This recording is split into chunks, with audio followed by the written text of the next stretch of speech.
It's like my new theme song. I'm feeling great. It's Monday. It's Big Game Hunters. Special guest. First time on the show. Boom, Landon Hood. Woo! We're excited. We're excited. It is Monday. We're getting your foot off on the right, or getting your week off on the right foot, I should say.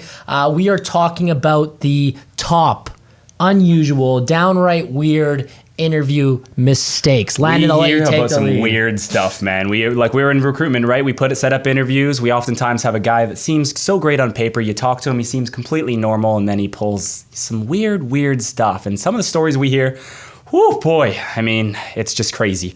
And I mean, I've had situations where guys' first impressions are just, why are you sending me this guy, Landon? And I've had situations where it's like, yeah, okay, let's have him meet with the CEO. And then he just creeps the CEO and after 5 minutes, and the job opportunity is completely gone. And it's just, maybe it's a function of nerves. Maybe it's a function of being too comfortable. Maybe it's a function of just a terrible sense of humor, foul smell. I don't know. But some of the stuff that happens, man, it's just awful. Oh, and I know that, if you're another recruiter, HR director, manager, anyone who interviews in the process, you get excited about a certain candidate on paper, or even after, like you said, they get you the first interview, everyone's excited about them, and then just like the interview happens, and you're just like, okay, so that guy's never ever gonna work here ever again. And I've had some. Okay, so let's get into some of the stories. So I remember this one, perfect candidate.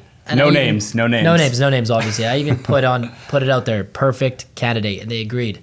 And let's call him Todd. Yeah, some sort of mechanical opportunity, and he goes into the interview and goes, what kind of equipment do you use? And they go, didn't you do your research? He goes, wait, what do you guys make?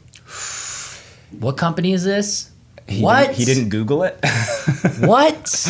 It doesn't. Super excited about the opportunity. Yeah. What? Didn't Google it. Doesn't know anything is going on. That I think coming in unprepared, and that kind of question is ridiculous. But I'm sure people have heard it before. Like, wait, what do you guys? What do you? I've had that happen with like software developers, and sometimes that can be sort of you can smooth that over because it's like these guys are going to be doing the same thing anywhere. But yeah, that's ridiculous. I've had. I mean, this week I had a situation where I had a client ask me, so what did you meet this guy face to face? Did you actually talk to this guy? And I was like, well, I talked to him over video chat. Yeah, what was the reason? Well, he gave us a really creepy vibe. Was he wearing the Robin Hood hat with you? Like, no, what Robin Hood hat? I would have told him to remove the Robin Hood hat. It's I don't know if he thought it was like a funny, sort of icebreaker, if he thought like he looked really cool in the Robin Hood hat, but I think that combined. Is the Robin Hood hat like the little hat? I think it's like the pointy one with the. Oh yeah.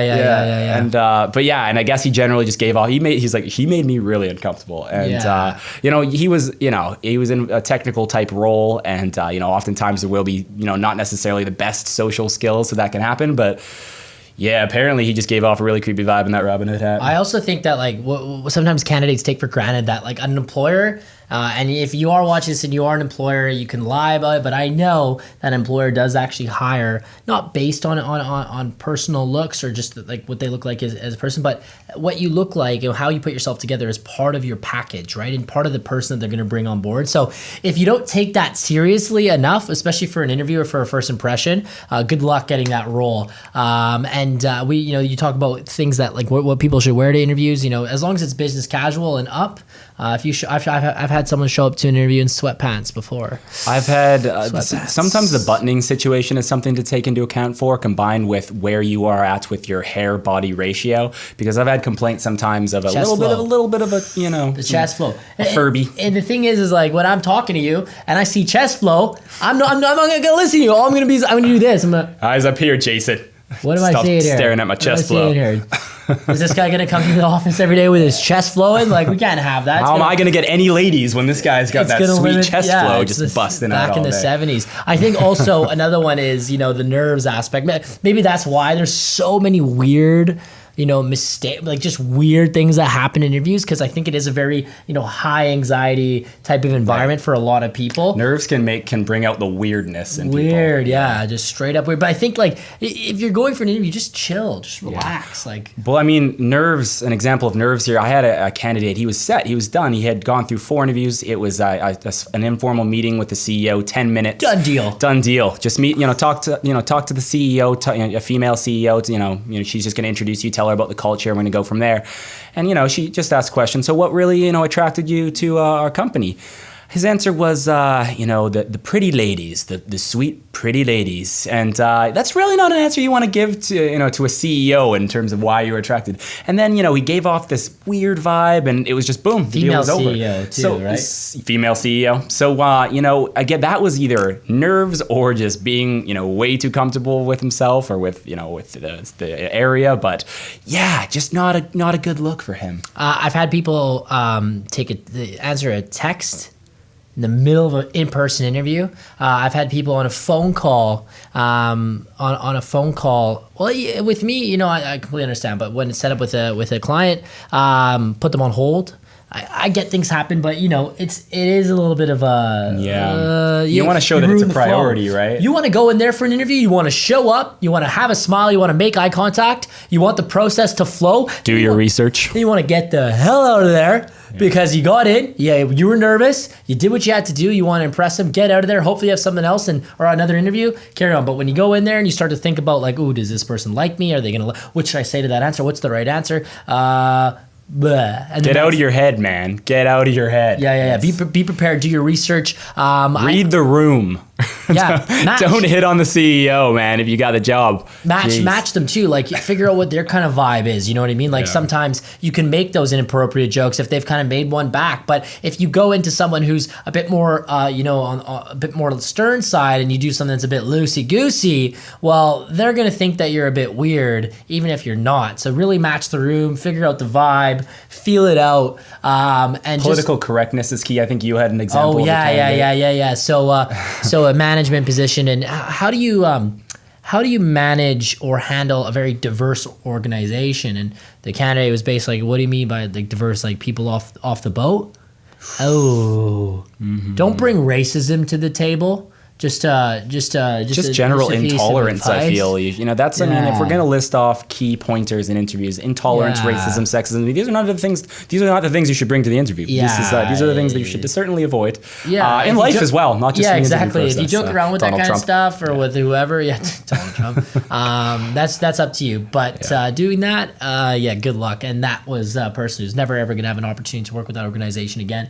I think all too many times people go into the interviews unprepared, too nervous, and just and nerves are normal. That's gonna happen. You gotta, as you said, you just sort of gotta ride the nerves, figure it out, embrace it. Understand that they're gonna understand that you're nervous. Generally speaking, pretty much everybody in an interview is nervous, and so that's understandable. Just don't let your nerves control you and take over and make you say or do strange, unfortunate things. I think the biggest piece of advice that I can offer to someone that has nerves going into an interview is that when an employer brings you into the interview, there's really only two questions that they're looking to answer. One is, can this person do the job, right?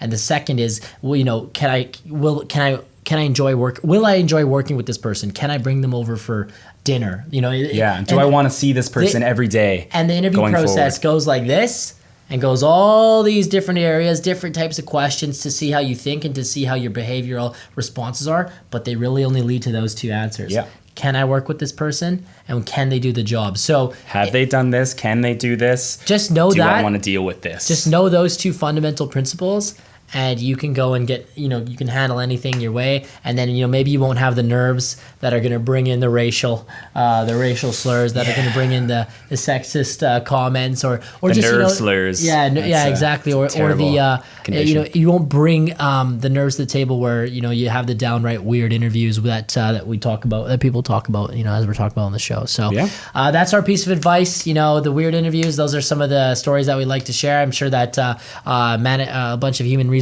people out there and other recruiters can share some of their stories, below at the comment section. Oof. Or, we'd love to hear your side of it. And even candidates, I know that a lot of candidates have some weird interview stories from the employer side of it. So we like to hear it because it does keep the game a little bit fun. It's inevitable. And I want to thank you for tuning in. I want to thank you for being on the show. Yeah, looking Landon forward to hearing your guys' stories, honestly. Big game hunters. It's hashtag MagnaOnAir. MagnaSearchGroup.tv. Check us out on YouTube, Instagram, LinkedIn, SoundCloud, you name it. We're everywhere, and we'll see you next week. Boom.